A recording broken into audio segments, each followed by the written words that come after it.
دین علم کا دین ہے اور دین عمل کا دین ہے. علم قرآن اور سنت کا علم. ہماری دعوت یہ ہے کہ لوگوں قرآن اور سنت پڑھو, قرآن اور سنت سمجھو, قرآن اور سنت کو جانو اور اس کے مطابق عمل کرو. یہی دعوت ہے ہماری, قرآن اور سنت کی دعوت, قرآن و سنت کو سمجھنے اور قرآن و سنت پر عمل کرنے کی دعوت, اور قرآن و سنت کے مطابق اپنی زندگی بنانے کی دعوت ہے. ہم کسی فرقے کی دعوت نہیں دیتے, کسی جماعت کی دعوت نہیں دیتے, کسی امام کی دعوت نہیں دیتے, کسی گروہ کی دعوت نہیں دیتے, کسی علاقے کی دعوت نہیں دیتے. کوئی دعوت نہیں ہے ہماری. ہماری دعوت صرف علم اور عمل کی دعوت ہے. وہ قرآن اور سنت کے علم کی دعوت ہے, قرآن اور سنت پر عمل کی دعوت ہے. یہ دعوت ہے کہ ہمیں قرآن و سنت پر عمل کرنا چاہیے اور رسول اکرم صلی اللہ علیہ وسلم کے طریقے کو سامنے رکھنا چاہیے. اور اس کے لیے علم اور عمل کو لوگوں تک پہنچانے کے لیے ظاہر بات ہے کہ یہ علماء کے بغیر کام نہیں ہو سکتا. یہ کام علماء کریں گے, لوگوں کو دین کا علم بتائیں گے. اگر علماء نہ ہوں گے تو لوگ کہاں سے رہنمائی لیں گے؟ رسول اکرم صلی اللہ علیہ وسلم نے فرمایا کہ اللہ رب العزت علم اس طرح نہیں اٹھاتا کہ کسی کو دے کر پھر اسے واپس لے لے, کسی کو علم دے کے اس سے چھین لے. ان اللہ لا یقبض العلم انتزاعا, اللہ رب العزت دے کر علم نہیں چھینتا. لیکن علم کیسے کم ہوتا ہے؟ لیکن علم کم ہوتا ہے علماء کے اٹھ جانے سے. جب علماء نہیں رہتے تو اتخذ الناس رؤوسا جہالا, تو لوگ بے علموں کو رہنما بنا لیتے ہیں جو خود بھی گمراہ ہوتے ہیں, لوگوں کو بھی گمراہ کرتے ہیں. اس لیے علم بھی لوگوں کو علماء بتائیں گے اور علم پر عمل کرنا بھی لوگوں کو علماء بتائیں گے. علماء بتائیں گے لوگوں کو علم پر عمل کرنا. علم کی دعوت, عمل کی دعوت یہ علماء کے ذریعے زندہ رہتی ہے. اور علماء کہاں پیدا ہوتے ہیں؟ علماء پیدا ہوتے ہیں ان علمی مرکزوں کے اندر, ان دینی مدارس کے اندر. یہ دینی مدارس یہ علماء پیدا کرتے ہیں, علماء کی تربیت کرتے ہیں, علماء تیار کرتے ہیں جو لوگوں کو اس دین کے علم کی بھی روشنی فراہم کرتے ہیں اور لوگوں کے لیے اس علم کا عملی نمونہ بھی پیش کرتے ہیں. آج ہمارا ملک الحمدللہ خوش قسمت ہے اس اعتبار سے کہ یہاں دینی مدارس قائم ہیں اور علماء کی کھیپ موجود ہے جنہوں نے اس ملک کے اندر اس علم کی روشنی کو اور اس عمل کے نمونے کو زندہ اور قائم رکھا ہوا ہے. آپ کو ایک سے بڑھ کر ایک عالم, ایک سے بڑھ کر ایک خطیب, ایک سے بڑھ کر ایک واعظ ملتا ہے, اور آپ کو ماشاءاللہ متشرع اور متدین اور ملتزم علماء ملتے ہیں. آپ کے دینی فریضوں کو آپ کی امامت کے لیے, آپ کی رہنمائی کے لیے, دینی فریضوں کو سر انجام دینے کے لیے.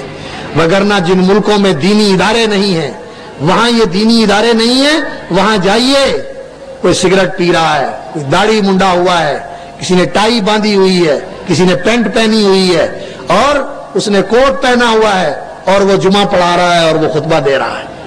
کس لیے؟ وہاں دینی ادارے نہیں ہیں. ایسے لوگ وہاں دین کے ان کاموں کی امامت اور ان کاموں کی انجام دہی کا کام کر رہے ہیں. آپ کا یہ ملک یہاں اللہ کے فضل سے علماء کی قربانی ہے کہ انہوں نے روکھی سوکھی کھا کے اس مسند کو نہیں چھوڑا. ممبر و محراب کی وراثت سے یہ دستبردار نہیں ہوئے. انہوں نے لوگوں کے تانے سن لیے, لوگوں کے دھکے کھا لیے اور لوگوں کے الزام سن لیے, لیکن یہ ممبر و محراب سے الگ نہیں ہوئے. انہوں نے یہ مسند نہیں چھوڑی.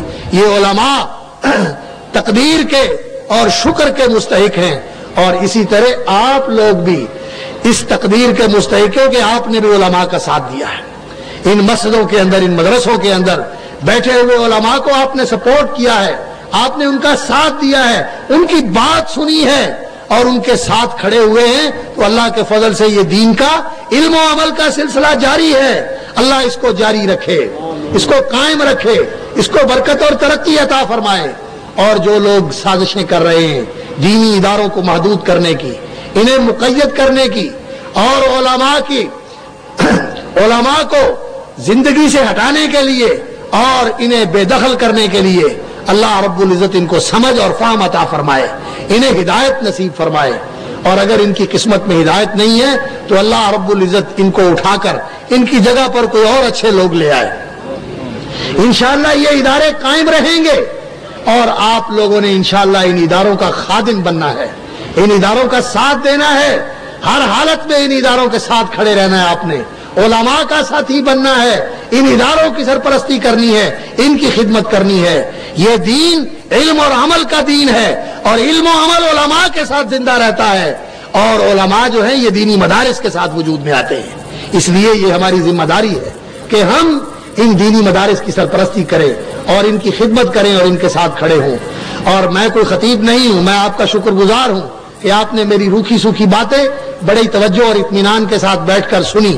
اللہ رب العزت مجھے بھی عمل کی توفیق عطا فرمائے اور آپ کے لیے بھی عمل کی راہیں آسان فرمائیں، اور آپ یہاں سے یہ پیغام لے کر جائیں کہ جہاں آپ نے جانا ہے قرآن و سنت کی دعوت دینی ہے، علم کی دعوت دینی ہے، عمل کی دعوت دینی ہے۔ ہم کوئی فرقہ نہیں، ہماری کوئی شخصیت نہیں کہ آؤ اس کے پیچھے لگ جاؤ، نہیں، کسی شخصیت کی دعوت نہیں، کسی کے باپ دادا کی، کسی عالم کی، کسی امام کی۔ ہماری دعوت ہے اللہ کی بندگی کرو، تم اللہ کے بندے ہو، اس نے تمہیں پیدا کیا ہے۔ محمد الرسول اللہ صلی اللہ علیہ وسلم کی پیروی کرو، ان کا کلمہ پڑھا ہے، وہ تمہارے دین کے امام ہیں، اور وہ امام الاولین والآخرین ہیں، وہ سید المرسلین ہیں، سید ولد آدم ہیں۔ جب وہ ہمارے امام ہیں تو ان کے ہوتے ہوئے ہمیں کسی اور امام کی ضرورت نہیں، وہ ہمارے امام اور پیشوا ہیں، ان کی امامت اور پیشوائی پر چلو، اور عمل وہ اختیار کرو جو مدینہ منورہ کی مہر سے تم تک پہنچا ہے۔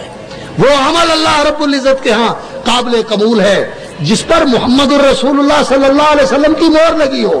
محمد الرسول اللہ صلی اللہ علیہ وسلم کی مہر کے بغیر کوئی عمل کوفے کا ہو، بغداد کا ہو، دیوبند کا ہو، بریلی کا ہو، ڈیرے کا ہو، ملتان کا ہو، کہیں کا ہو، اس عمل کی کوئی حیثیت نہیں ہے، وہ کراچی کا ہو یا رائے ونڈ کا ہو، جب تک اس پر مدینے کی مہر نہیں ہے۔ عمل علیہ سکۃ نبویۃ وضرب المدینۃ اشرف البلدان، اس عمل کو اپنائیں، دین کے علم کے چاہنے والے بنے، علماء کے خادم بنے، اور دین کے عمل کو فروغ دینے والے بنے، اور دینی مدارس کے خادم بنے، علماء کے ساتھی بنے۔ اللہ رب العزت اس مرکز کو، مرکز توحید کو قائم دائم رکھے، اس کو دن دگنی رات چگنی ترقی عطا فرمائے۔ اور محترم فضیلت الشیخ حضرت قاری عبد الرحیم صاحب کلیم حافظ اللہ، اور جو ان کے رفقا ہیں، ان کے احباب ہیں یہاں، ان کے معاونین اور محسنین، اور ان کے ساتھ یہاں جو کارکن ہیں، اللہ تعالیٰ ان سب کو جزائے خیر عطا فرمائے، ان کی صلاحیتوں میں برکت دے، ان کی زندگیوں میں برکت دے، علم و عمل میں برکت عطا فرمائے۔ وآخر دعوانا الحمدللہ رب العالمین، والسلام علیکم ورحمۃ اللہ۔